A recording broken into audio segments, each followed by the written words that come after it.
नंदुरबार जिल्ह्यात 2 दिवसाच्या प्रतीक्षेनंतर पुन्हा एकदा सिलेंडरची गाडी जी आहे ती आलेली आहे.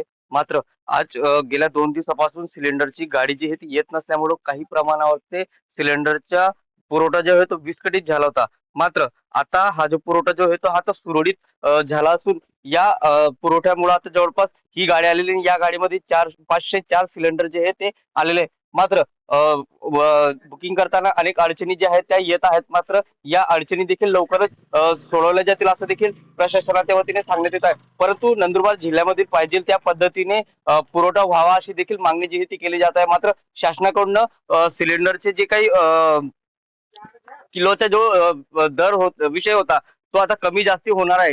त्यामुळं या कमी जास्त सिलेंडर होणार असल्यामुळं आता गाडी कधी येणार आणि कशी येणार याबाबत अजून तरी साशंकता व्यक्त केली जात आहेत. गेल्या महिन्याभरापासून इराण, इस्रायल आणि अमेरिकेच्या युद्धाचा फटका गॅस कंपन्यांना बसत आहे आणि या गॅस कंपन्यांमुळे काही प्रमाणावरती गॅसचा पुरवठा जो आहे तो विस्कळीत होताना दिसून येत आहे.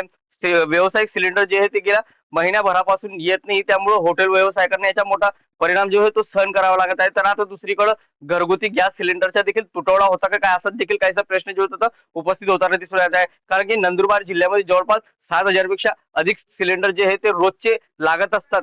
तर जवळपास 10,000 सिलेंडरचा स्टॉक जो आहे तो असल्याच्या प्रशासनाच्या वतीने सांगण्यात येत आहे. मात्र वेळेवर जर गाड्या उपलब्ध झाल्या नाही तर हा तुटवडा जो आहे तो वाढण्याची शक्यता आहे. त्यामुळं घरगुती सिलेंडरला देखील मोठा अडचण जी आहे ती येण्याची शक्यता आहे.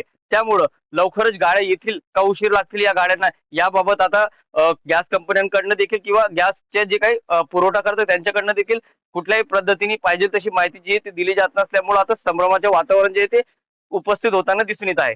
जितेंद्र बैसारे, टीव्ही मराठी, नंदुरबार.